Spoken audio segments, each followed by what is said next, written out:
Volvo X70 is no cruise control, and fault is coming like that. It was this sensor. It's some China.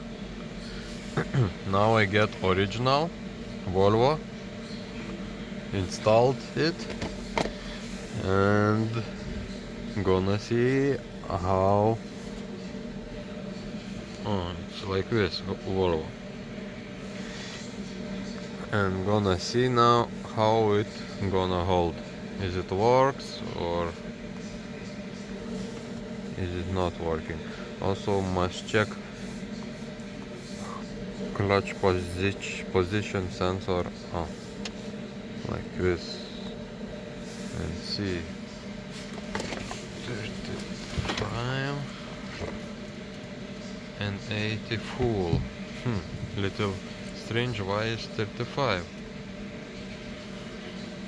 Maybe it must be like that. So now trying with original, and we will see is it same, is it comes with error or it will be okay.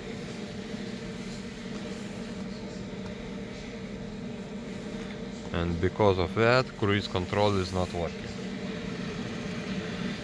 See you next time.